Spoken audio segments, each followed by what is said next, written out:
The Supreme Court intervenes in the battle over medication used for abortions mailed across the country. Details on today's Texas Standard.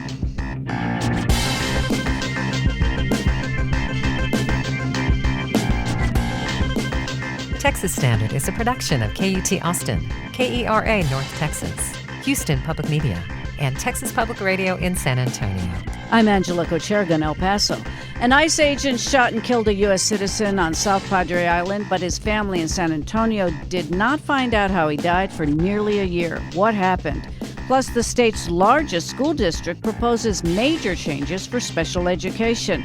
Also ahead, a look at the history of the Voting Rights Act and how it reshaped Texas. And a large, unusual animal was spotted in South Austin, what it is and why it's roaming the area. Those stories and much more on today's Texas Standard.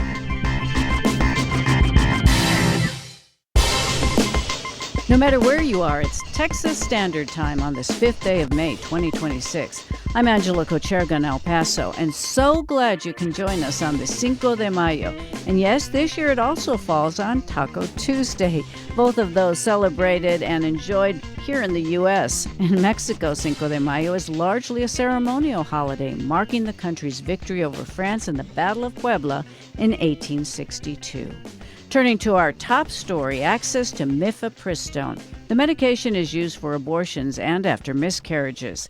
It's been available by mail via telemedicine without an in-person visit to the doctor. Texas said that undermined a nearly total abortion ban in the state. A Texas lawsuit in 2023 challenged the FDA's approval and expanded access. It did not go anywhere. Now Louisiana has filed a similar lawsuit and seems to have succeeded. That was until the Supreme Court intervened. So what does this all mean? For more, we're joined by Rachel Reboucher. She's a professor at the UT Austin Law School. Professor, welcome. Thank you for having me. Well, set the stage for us with the Fifth Circuit Court ruling last Friday. What is the case behind the ruling? So the case is one brought by Louisiana suing the FDA, asking the court or the FDA to remove basically reverse a rule. In 2021 and 2023, the FDA lifted a restriction on Mifepristone, the first drug in a medication abortion, that required people pick it up in person. They could take it by themselves, but previous to 2021, they had to go to a healthcare facility. Now, since the FDA lifted that rule, people can receive the pills in the mail or remotely. And Louisiana and other states in different suits are challenging the FDA for lifting that rule, and that's the heart of the case. So what happened yesterday with the Supreme Court ruling? There is still access to Mifepristone remotely, at least for a little while longer? Give us the details. That's right. So the Fifth Circuit, in a somewhat unusual move, suspended the rule and said that no longer while this litigation was ongoing, could people receive Mifepristone or medication abortion pills by mail. The Supreme Court said pause. It paused that ruling from the Fifth Circuit so parties would have time to file briefs, make arguments about why the Fifth Circuit might be wrong. So just so people understand, that ruling would have affected everyone across the country, right? Not just in Louisiana, if it had been allowed to stand. That's right. So it would affect every state where abortion is legal, where it's illegal, the Fifth Circuit and beyond. So in states like New York, where abortion is legal, where telehealth for abortion is legal, people in the rural parts of the state that use telehealth could no longer do so. So Louisiana was arguing that this mailing of the Mifepristone pills was violating or at least undermining their almost nearly abortion ban. Was it a surprise the Supreme Court, given its history with abortion access cases, decided to allow this reprieve, at least a 1-week reprieve? Right. It's so in the prior case was a case called Alliance for Hippocratic Medicine. It was a case taken by a group of doctors that asked the court to do the same thing, and in fact, suspend the approval of Mifepristone altogether, which happened in 2000, 26 years ago. And in that case, the Supreme Court did something similar. So It's not entirely surprising because, this back and forth, can you mail it, can you not, creates a lot of confusion. And the Supreme Court, I think, made the decision that it's better to try to keep the status quo than have this flickering legal status for abortion pills. So how long does this last? Again, it's not very long. It's very brief. And what happens now, since all of this is very, very temporary? What about the women who are trying to get Mifepristone right now? So right now, you can make your telehealth appointment. You can receive Mifepristone. The pause or the stay lasts until May 11th. It's likely, or it could be, that the Supreme Court extends that if it needs more time to hear from the parties of this case. But things are as they were on Thursday of last week for the moment. And even if Mifepristone can't be mailed, a lot of providers in different parts of the country are gearing up to serve patients with Mifepristone, the second drug in a medication abortion, which is not regulated in the same way by the FDA and could still be mailed, could still be accessed through telehealth. So what are you keeping an eye on, Professor, as this all unfolds? I'm keeping an eye on what parties are arguing before the Supreme Court. There's still a question of whether or not a state like Louisiana has standing to bring this case, which means what is the injury that the state itself has suffered because of this FDA rule that applies across the country, not just to Louisiana. So I'm interested in how the Supreme Court will weigh in on that issue. That's the issue that killed the original Alliance for Hippocratic Medicine case. And I'm interested in what Louisiana is going to argue in terms of the harm that it claims that it's suffered as a state. Up to this point, Louisiana has said it spends more Medicaid dollars. It's a drain on the public fisc. It's a contentious assertion, but I'll be curious what the state argues before the Supreme Court. We've been speaking to Professor Rachel Rabouche, a professor at the University of Texas at Austin Law School. Professor, thank you. Thank you.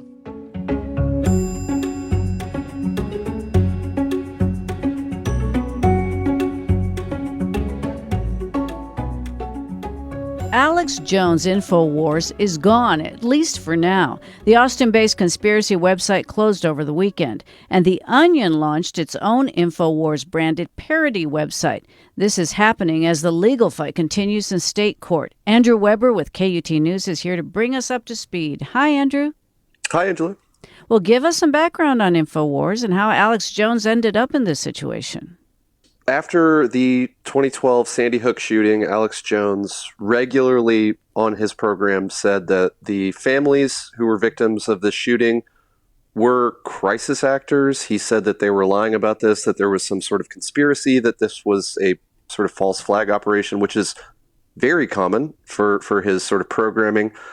And families sued him. And ultimately in 2022 and 2023, judges in Connecticut and Texas said that he had defamed these families, ordered him to pay more than $1.4 billion in restitution, legal damages. It's 2026. He hasn't paid any of that.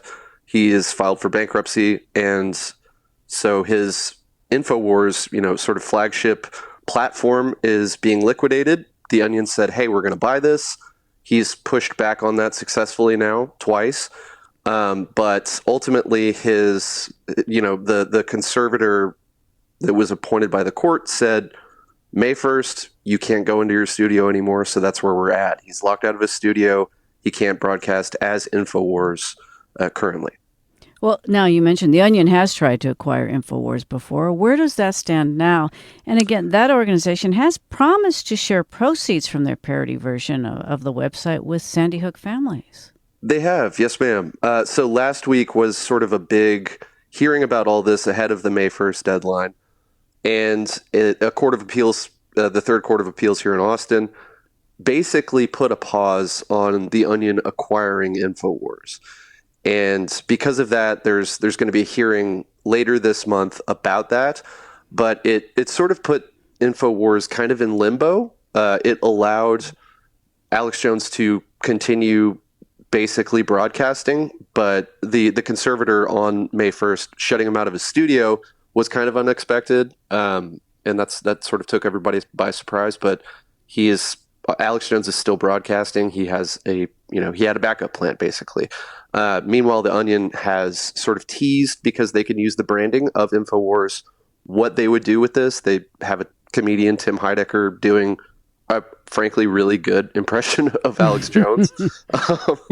That was kind of shocking at first. So they've basically said, we're going to do this. We're going to pay these families, but it's not official yet until this hearing later at the end of the month.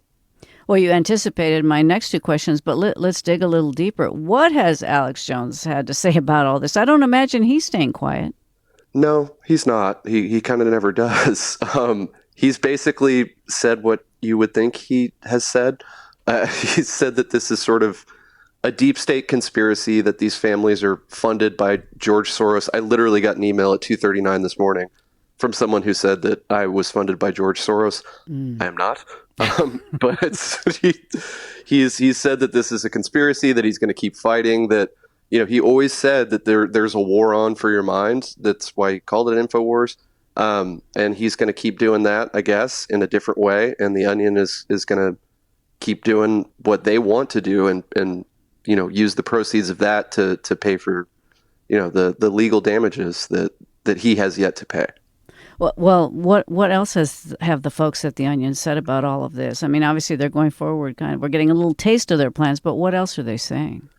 Yes, ma'am. I think they want to. I've reached out to them a couple times, and I've it's so far crickets, but they want to basically monetize what their sort of satire, their brand of satire, their merch specifically.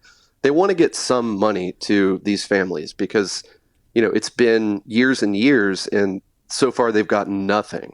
So it seems to me like their goal is to at least cut them a check. Obviously, it's not going to make up for what they have been through, but it does seem like they want to at least do right by them in some way, and sort of salvage something out of years and years of litigation. We've been speaking with Andrew Weber, reporter for KUT News in Austin. Andrew, thank you very much. Yes, ma'am. I appreciate you, Angela. Big changes are proposed for special education students in the Houston School District. Details from a parent who attended a small invitation-only meeting, and what happened on the night an ICE agent shot and killed a U.S. citizen visiting South Padre Island. Those stories and much more when The Standard continues. Support for Texas Standard comes from the beef-loving Texans at the Texas Beef Council, a community passionate about what they eat, where it comes from, and how it's prepared. Recipes and meal ideas at beeflovingtexans.com.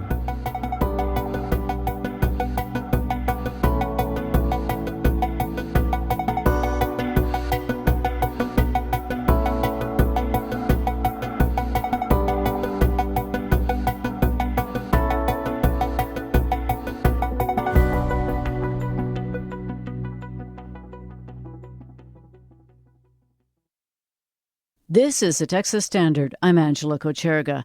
Houston ISD leaders are preparing to make major changes to how special education services are delivered across the district. That's according to a parent who attended a small invitation-only meeting last week. Houston Public Media's Bianca Seward reports. The plan, which leaked online last month, indicates officials are preparing to consolidate special education services to certain campuses in Houston ISD. It could mean for some students, they'll have to move from the school in their neighborhood to an entirely different school, one that's been selected as a hub to provide special education services to students from several schools. Parents began to scramble to see if the plan was real and wondered where their student might be going to school in just a few months. The district has not yet publicly commented on the proposal, but days after the documents leaked, district leaders held a private meeting with a handful of parents and confirmed the concept of the plan. I felt, for me, I had more questions when I left. It took me a while to settle in. Okay, this is what the plan is. Okay. That's Murray Patman. She attended the nearly 2-hour meeting at HISD headquarters. She says district leaders expressed regret over the leak and called the documents early editions of the plan and that they no longer apply. But the core concept that parents object to, that the district is consolidating special education services instead of providing them to every campus, that is still on track. Houston ISD has not responded to multiple requests for comment regarding any plans to restructure special education services. Patman's 15-year-old son, Teddy, has Down syndrome. He's utilized the special education services in HISD since he started school. Next year, he'll be a freshman at Heights High School, and the family has been preparing Teddy for this transition for months. And he's pretty excited about it. Yeah. We've already toured the school. We've already met all the teachers there. This was before all this came out. I knew that Heights would be the better bet for us. There are more than 20,000 special education students in the district, and for years, the department has struggled. The state was already overseeing Houston ISD's special education services before the district-wide takeover. In 2021, the Texas Education Agency sent conservators to oversee the department after an investigation found systematic failure in special education had become institutionalized in HISD.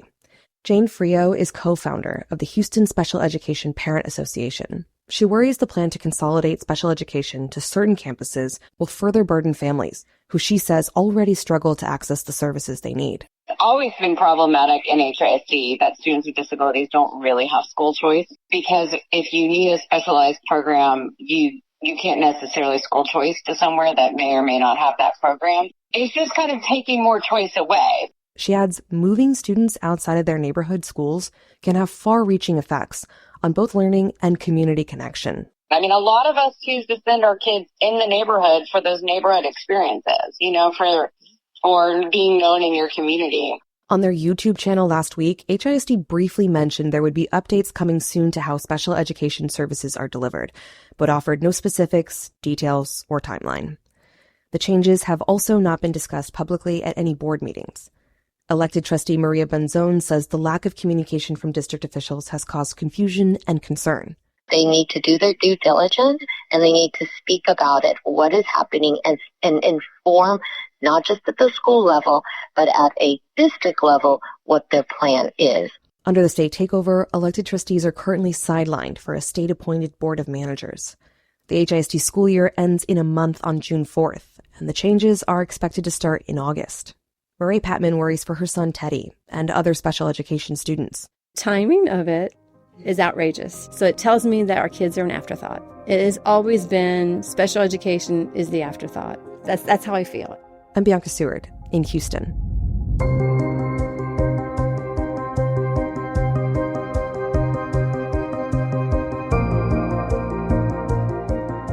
And you're listening to the Texas Standard.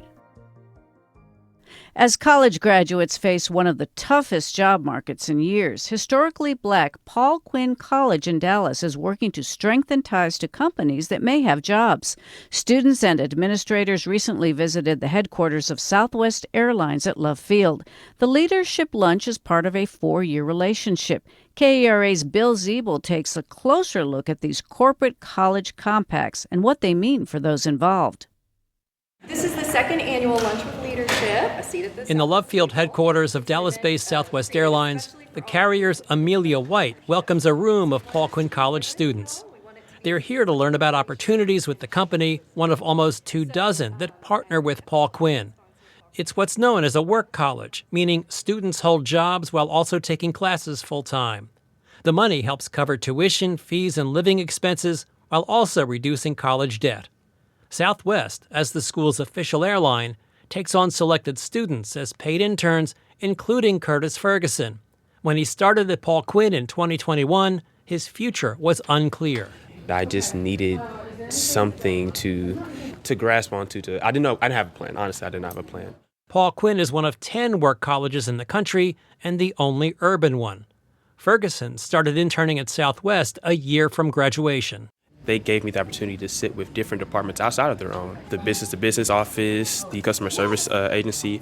Not many internships, not many people would do that. They want to keep you to themselves, but they gave me the opportunity to learn. Like, hey, this might not be for you, but this might. Southwest eventually hired Ferguson, who schedules flight crews. Now he also mentors Paul Quinn students. Getting hired where you intern doesn't always happen, but getting hired because you interned often does, says Joshua Kahn with the National Association of Colleges and Employers, or NACE. Paid interns get more job offers and higher starting salary than their non-intern peers. Right out the gate, that's a pretty big benefit of engaging in internships. Abilene native John Michael Alvarado knew by 8th or ninth grade he wanted to be a financial advisor when other teens may have no idea what that is. At that age, teens might typically dream of playing pro sports. Alvarado did that too. I'm a big soccer guy, and so I actually got a scholarship to play at a small school in Kansas. But after a year, Alvarado switched to Paul Quinn to pursue his earlier dream. Sometimes we have to make real-life decisions based on what we know in ourselves. And I knew I wasn't going to be a professional soccer player as much as I wanted to, and I dreamt of it. And I decided to transfer from my school. Alvarado chose Paul Quinn because of its work program. He interned at J.P. Morgan Chase as a student and got hired full-time by the bank upon graduation. Paul Quinn College president Michael Sorrell says students like Alvarado are a big reason the school's a work college. It gives them a leg up in one of the toughest job markets in years. Our students at commencement generally every year are somewhere between 70 and 75%. They have jobs at commencement, not 6 months after commencement. While they are sitting there, they have employment. Sorrell, who's led the school 19 years, says not only is college debt generally lower, but job options increase. When I arrived, students weren't going to work at J.P. Morgan Chase. They weren't going to work at Wells Fargo. They weren't going to work as regularly as Southwest Airlines. Josh Kahn with the NACE says more and more colleges are seeing the benefits of internships, but demand exceeds supply. So he says colleges are reforming work-study programs that employ students in cafeterias or libraries. Colleges have realized that is a big opportunity where students are already working, they're already getting paid in these roles. Kahn says it might help supply that growing demand for employee training while giving graduates even greater value. I'm Bill Ziebel in Dallas. Support for Texas Standard comes from Texas Realtors, providing representation at every stage of the home ownership journey, helping clients understand their options and manage complex transaction details. Info at texasrealestate.com. Support for Texas Standard comes from Texas Casa. For a child in foster care, small moments today can have a big impact tomorrow. More on how lending time and support can help make a difference at becomeacasa.org.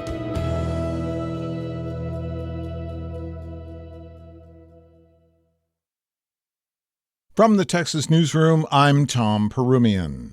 With less than 2 weeks to go before the start of early voting in the Texas primary runoff elections, the Republican Senate contest remains tight.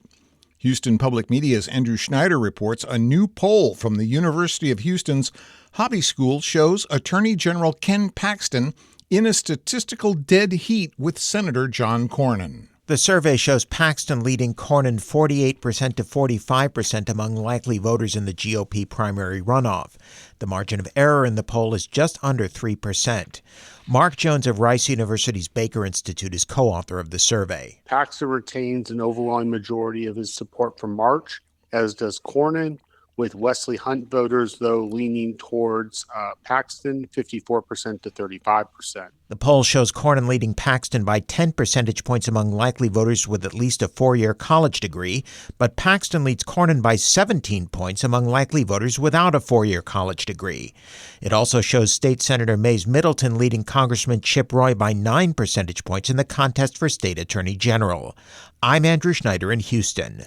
A state law giving local officials the power of immigration enforcement is facing a new legal fight.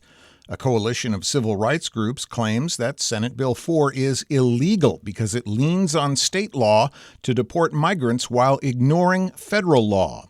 SB 4 was passed in 2023 and is set to go into effect May 15th after surviving previous court challenges. Residents in the Rio Grande Valley have filed a lawsuit against SpaceX over alleged damage to their homes sustained during Starship tests and launches. Texas Public Radio's Marian Navarro has the details. Nearly 60 households allege that sonic blasts from the private space company's South Texas launch site have put their homes at risk for structural damage. The lawsuit points to 11 loud blasts that occurred from flights from April 2023 to October of 2025. The plaintiffs allege gross negligence, saying data obtained by SpaceX showed a high likelihood that the sonic booms would cause property damages to homes near the launch site. I'm Marian Navarro in San Antonio. The Texas Comptroller's Office says an additional 53,000 students have been awarded Texas Education Freedom Accounts as part of the state's billion-dollar school voucher program.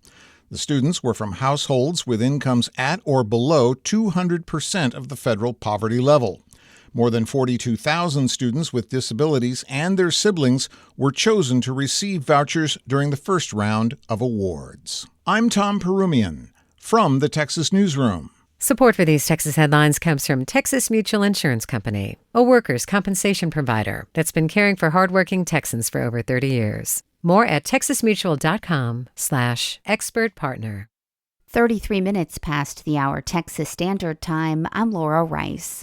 An ICE agent killed an American citizen in Texas nearly 10 months before ICE killings in Minnesota caught the attention of the country. If you hadn't heard that news, it's in part because even the young man's family didn't learn who pulled the trigger until a few months ago. Here's what we know right now. 23-year-old Ruben Ray Martinez of San Antonio was on a road trip to South Padre with his best friend. They came upon a crash, and police say Martinez went down a lane he wasn't supposed to and very lightly hit an officer with his car. The officer opened fire on the vehicle, killing Martinez. The family of his friend in the passenger seat also wants answers. Loemi Creel is an investigative reporter for the Texas Tribune and has been following this story. Loemi, welcome back to the Texas Standard. Hi, thanks for having me. Well, let's start with what happened the night Ruben Martinez was killed. Why exactly did an officer shoot at him? What happened next is essentially Martinez slowed down his car. He drove past some officers who sort of told him to continue going. But then another officer spotted a bottle of whiskey. So he shouted, "Hey, stop, open container, stop the car." The footage shows Martinez sort of stopping at a crosswalk to let pedestrians cross over, then kind of going slowly onto a side street. And then it's a little unclear because neither of the federal officers involved in the shooting had on body cameras, and those by local law enforcement who were kind of a little bit further away didn't capture everything. But what the two ICE agents say is that Martinez sort of hit one of them, causing him to fall onto the hood of the car, and also slightly hit another officer who was on the driver's side. So the officers said that they feared that Martinez was intending to use the vehicle as a weapon, referring to the New Orleans terrorist attack last year. And one of the ICE agents fired into the open window at very short distance, killing Ruben. Why did it take so long to reveal that an ICE agent was the trigger man in Ruben Martinez's death? Well, I think that is the question that Martinez's family still has for everybody. It wasn't until this February when an unrelated public records lawsuit by a national watchdog group called American Oversight obtained these documents that said it was actually an ICE agent. No one had told Martinez's family that. So as you said, his friends and family found out through this article, and Martinez's friend who was in the car with him that night, Josh Orta, didn't take that well. Can you tell me what happened next? So he was having a hard time with the death and with the lack of answers in it. Then, after finding out in this news story that ICE was involved, he was upset, his family said. They were having a birthday celebration for his stepsister and his youngest sister that night. It was a very happy affair, but his family said that Orta was drinking, and he was saying, he told his girlfriend, "Life is unfair. I wish Ace was here," referring to his friend by his nickname. And then later on that night, Orta, his stepsister and girlfriend and another friend, headed to a bar in downtown San Antonio. They said that he was cut off by another car, kind of forcing him into an exit ramp, and he was going too fast, hit a utility pole, and then bashed into a concrete barrier. His stepsister and friend and girlfriend survived, his girlfriend crawling over him to get out, but he was he was already dead. His family says that obviously he had been drinking that night. And, they want to be careful to say that, they don't blame the government for that. But it is more just that he had been suffering as a result of what had happened to Martinez with ice. And that was weighing very heavily on his mind that night. Well, these families, of course, can't get what they really want, which is their loved ones back. But are they hurt that this story has not had the same attention as the ice killings in Minnesota? Yeah, I think at first they had no idea that it was even related to those, because they didn't know that there was an ICE agent involved, right? So there was no relevance to them that their son or loved one was kind of in the same position as Renee Good and Alex Pardee. And also, Martinez wasn't out protesting. He was on spring break and had been drinking and was in a car. But I think that, certainly what they want is more accountability, justice, if possible, although a grand jury has already declined to indict the ICE agent involved. And I think they want people to know that Martinez and Orta mattered. Loemi Creel is an investigative reporter for the Texas Tribune. We'll share her reporting at texasstandard.org. Loemi, thank you again. Thank you.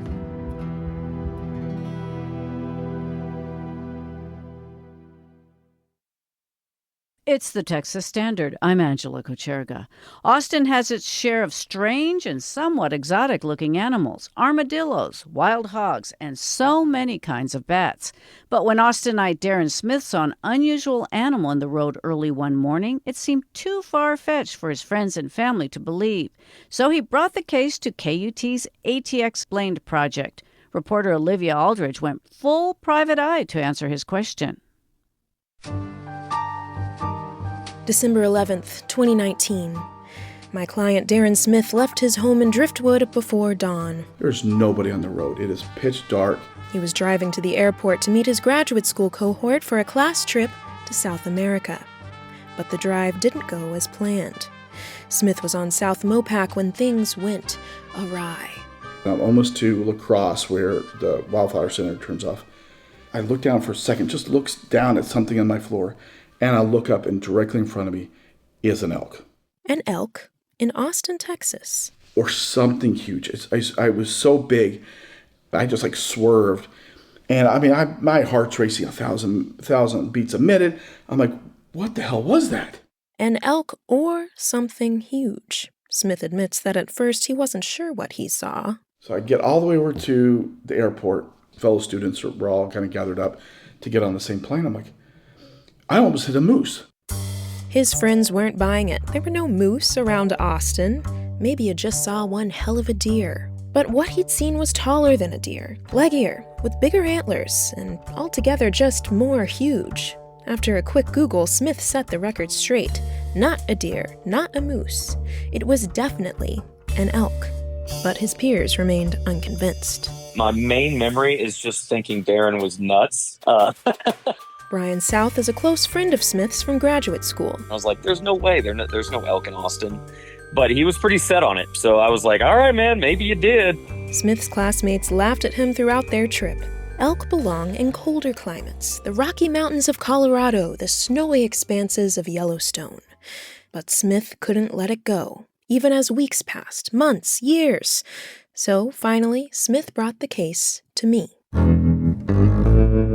I asked him to describe the creature he'd seen. It was almost all leg, and then this body. The body was just massive. If you looked in my window, it almost took up the physical bit of its actual torso was probably 5 or 6 feet wide. It seemed like. I grew concerned. He just didn't sound like a man who knew what an elk looked like. But Smith was a man possessed. For years he'd been consumed, losing sleep, losing sanity, wondering how he could prove he saw what he saw. I want to find the white whale. I know it exists. I know they're there. One day I'm going to see them. Darren needed to know. Are there wild elk in Austin, Texas? There's elk. There's got to be elk. There was one sign that pointed to yes. What appeared to be an elk crossing sign on the 45 Southwest toll, the connector between Mopac and 1626. The road opened mere months before Smith saw his creature of the night. Why would they put up these signs if there's not some kind of elk? I took the case. As it turned out, Smith wasn't the only one intrigued by that sign. It also aroused discussion among the good people of TexasBowhunter.com. Some in the forum were dismissive. "Ain't no elk here," one user wrote. But others told strange tales of elk roaming near the highway. My painter took a photo of a free-range herd in that area 10 years ago. I saw elk while building houses in Circle C. There are elk in a ranch down by the landfill. I realized there were plenty of stories of elk in southwest Austin for those with the eyes to see, all somewhat mythical around the edges. There was the fuzzy video shot from a cell phone posted on Reddit, the questionable photo from a game camera in the hill country, and there was my own editor, Ben Philpott, telling me that everyone knows the sign on 45 is about escaped elk from the Texas Disposal System's exotic game ranch. Yeah, everyone knows that. Well, it was news to this detective. Texas Disposal Systems operates the landfill in far southeast Austin that accepts most of the city's trash. On the same property, one can lock eyes with rhinoceroses, kudus, and, yes, elk, also classified as exotics in this state. In fact, there are plenty of these ranches scattered across Texas, some raking in thousands of dollars a pop from hunters hoping for a shot at the elusive elk. Hunters that normally would try to go to New Mexico, Arizona, Utah, Wyoming, Colorado, to go hunt elk. Ranchman Callan Ahrens leads hunts from the open ranges of West Texas to the fenced-off exotic ranches of the hill country. They're finding it's more profitable for them to hunt them in state. Elk may be classified as exotic today, but they once roamed Texas as natives until overhunting and habitat loss took their toll. By the 1920s, landowners began to capture elk out of state and bring them back to West Texas. Today, up to several thousand may be ranging freely in that part of the state. But in the hill country, elk are relegated to high-fence properties that keep wildlife out and exotics in. Funny thing about fences, though. They get holes in them. That's right, they get holes. Flooding creates water gaps, sections of fence fall. Elk escape, and then all bets are off. Yeah, they're at the mercy of, God Almighty, because then they just breed and do what they want. Forget the image of elk ranging through a snowy Yellowstone. These animals are adaptable survivors, holding up to both heat and cold. That's why Ahrens can confidently say today that there are thriving, breeding elk around Austin. We manage some ranches along 290 between Johnson City and Austin, and there is some elk that I've seen on camera and from survey from the helicopter. Things were beginning to look up for my client, and signs kept piling up in his favor. Apparently, the elk crossing sign was placed after several of the animals were spotted during the road's construction. Nearby homeowners continue to report sightings. Maybe one of them could give me the cold, hard evidence I still needed. My name's Michael Eckrott. This is my second house in Circle C, but I really wanted one with a green belt, so that's why I moved to Gray Rock. He placed a game camera in back of his home to enjoy sightings of wildlife. There's a lot to see. Cardinals, foxes, deer, and yes, even elk trotting across the frame. When I saw those big racks, I knew that they were elk right away. After so much rumor and speculation, there it finally was. I ran the footage by some experts. Callan Ahrens said yes, there is an elk in Eckrott's video, alongside a red stag, two similar species that often intermingle. So there I had it, my smoking gun. I called Smith into my office to show him the footage. Does that look like what you saw? Yes. Yeah, that looks very similar to what I saw. So I'm not crazy. You are not crazy. See, everybody thought I was crazy. I'm like, I'm telling you, there's elk in Austin. Questions still linger about where these elk originally came from. The exotic ranch by the landfill was one guess, but the waste management company denied any elk escapes had occurred, and there were plenty of other properties with elk around. But one thing is sure, there are elk in southwest Austin. And as I closed the book on this mystery, I began to wonder if even stranger things could be lurking here. If there are elk in Austin, why not the Texas Bigfoot? That's a question for my next case. Until then, I'm Olivia Aldridge in Austin.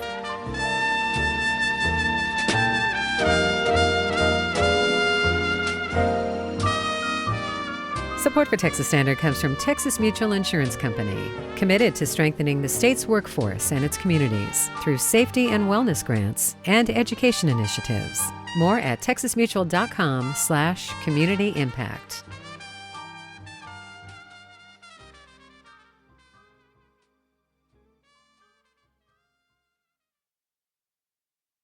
It's the Texas Standard. I'm David Brown. When the U.S. Supreme Court ruled last week 6-3 to invalidate a Louisiana congressional map with 2 majority black districts, critics of the decision quickly called it a gutting of Section 2 of the Voting Rights Act. The court determined that creating the 2 majority black districts was an unconstitutional racial gerrymander. It was seen as ending a tool that had led to decades of gains in congressional representation for black and Latino voters, including gains made right here in Texas. How did Section 2 change the political landscape in Texas? That's the focus of an article in the Texas Tribune co-authored by Eleanor Klibanoff and our guest, Gabby Birnbaum, Washington correspondent for The Trib. Gabby, welcome. Thanks so much for having me. When the VRA became law in 1965, just 2 members of Congress from Texas were people of color, both Latino, and by the 2020s, y'all write that black and Latino representation accounted for up to, 22 members so far? And Texas so has far just this decade, yep. just 38 seats in the House. Texas, one of the largest delegations, of course. For folks who may not fully understand, how did Section 2 of the VRA make that possible? Yeah, so Section 2 basically stated that it has to do with vote dilution. So you can't dilute the votes of, protected groups, including, voters of color, black voters, Latino voters. And in the 1980s, this was sort of clarified in a expansion of the VRA to specifically apply to map making, to redistricting. And so after that, you saw sort of both affirmatively map makers draw with that intent in mind to not run afoul of the VRA, to try to create seats in which black voters or Latino voters had the opportunity to elect their candidate of choice. And you saw lawsuits if plaintiffs felt they didn't adhere to that. And so there's various districts throughout the state where you can still see sort of the fingerprints of Section 2 of the VRA and various politicians whose careers have been enabled because of it. Well, let's talk about those fingerprints. Say more about how that representation has been manifest since the VRA became law in the mid-'60s. Yeah, so one of the ones that we started our story with that we thought was a really good example is District 23. So that's the biggest one geographically in Texas. It runs from El Paso County to San Antonio and includes counties along the border. And that's a Latino opportunity district. And so initially, when the legislature did, not this time on mid-decade redistricting, but last time in 2003, what they had done was that they drew through Laredo and they sort of sawed through it. And there was a court case and the court ruled that violated Section 2, that violated Latino voters' rights by diluting their vote. So they had to redraw that seat. It ended up changing hands to a Democrat at the time, but currently is represented by a Republican, or it had been until Tony Gonzalez, resigned.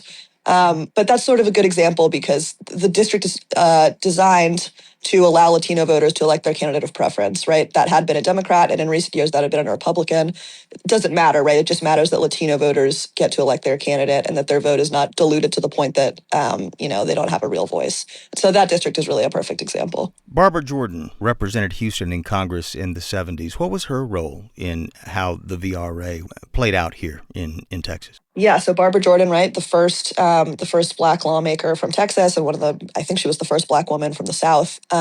She had been in the state Senate, right, after court cases in the 60s led to some redraws. And then one of the most important things she did in Congress was another part of the VRA that had been struck down about 10 years ago was Section 5, which required states that had a history of racial discrimination to have to go through pre-clearance, which meant when they drew a map, the Department of Justice had to approve it and make sure, they weren't violating voters' rights. And she got Texas added to the Section 5 pre-clearance list in the 70s in Congress. And so that had a big impact on Texas maps throughout, the second half of the 20th century and in the 2000s.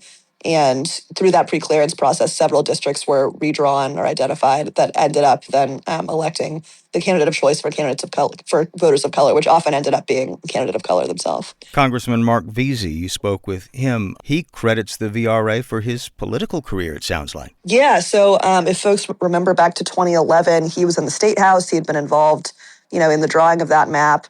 And courts ruled that what ended up becoming his seat, the 33rd District, which is in Dallas and Tarrant County, that the way they had drawn the seats in DFW did not diluted Black and Latino voters, essentially. And so the courts redrew a seat that had a majority. It was of Black and Latino voters. There was sort of a coalition district, right? And he got a call. He told me literally as he was going to his Thanksgiving movie the night before, saying, "Hey, they're redrawing the map. The seat's going to be available if you want to run." And he did. And it's enabled his career ever since until, this most recent round of mid-decade redistricting last summer when they completely dismantled his district and he ended up retiring, and this is his last term. But it's he said, a weird full circle moment for him, disconcertingly so, because his district was originally drawn for Roger Williams, who's a white Republican from Willow Park in Tarrant County. And it'll be Roger Williams, who is in Congress after all, who ends up representing his Congressman Veazey's particular neighborhood in Fort Worth. For years, there have been people who've studied the Voting Rights Act and noted that there seems to be a kind of fundamental tension, particularly under Section 2, a kind of almost catch-22, as it's been described, where, lawmakers have to consider race to ensure compliance with the Voting Rights Act, but can't consider it too much or you risk a lawsuit for racial gerrymandering. I'm hearing a lot of epitaphs for the Voting Rights Act right now, and I'm wondering, what does this mean for the VRA going forward specifically? I think we're going to tell in probably, upcoming litigation as some other southern states rush to redraw their maps, right? We're seeing that in Louisiana. We're seeing that in Tennessee, potentially Alabama. And, if they go for a maximalist map and try to dismantle all the Black opportunity districts, do they try to leave one in some of these states? I think we're going to see as court cases proceed what exactly it means. But the underlying issue in the ruling here is that if you're bringing a lawsuit against a map and trying to claim it was unconstitutional or that it diluted voters of color's votes, the burden of proof is now much higher. It's not just enough to say, okay, well, the impact is that voters of color's votes were diluted. You now have to prove that there was racial intent, that there was intent to dilute Black voters' votes or Hispanic voters' votes. And that can be hard to prove the intent was racial when it maps onto partisanship, pretty neatly. What are you hearing from advocates for Black and Latino Texans since last week's ruling? I think for Texas, right, it's the current map is still in litigation. Mm-hmm. It's now, that standard of proof, like I mentioned, for saying this was, an unconstitutional racial gerrymander is going to be higher, right? They have to prove intent. But, they're still going forward with their case. That's still in litigation. And because the primaries have already passed in Texas, we don't anticipate any new map drawing happening. And remember, it's not just congressional, right? It could be state Senate, state House, state Board of Education. We'll see what happens in the 2027 legislative session. But I think for now, it's sort of a wait-and-see game. This is an important story and a very rich story detailing the history of Texas politics and the Voting Rights Act. And I encourage you to check it out. We'll link to it at texasstandard.org. Gabby Birnbaum covers politics for The Trib. Thanks so much for joining us. Thanks for having me. We're out of time for today's program, but you can keep up with the news 24/7 at texasstandard.org. Our producers and reporters include Sarah Ash, Shelley Brisbane, Michael Marks, and Sean Saldana. Raul Alonso is our digital producer. Leah Scarpelli is our director, and Casey Cheek is our technical director. Our interns are Riddy Bora and Justin Dowd. Gabriel Munoz is our managing editor, and Laura Rice is our managing producer. Texas Standard executive producer is Rhonda Fanning. And I'm Angela Kocherga, wishing you the very best from El Paso. Philanthropic support for Texas Standard comes from Casey and Scott O'Hare, the Winkler Family Foundation, Lynn Dobson and Greg Wooldridge, Adrian Killam, and the George Huntington family.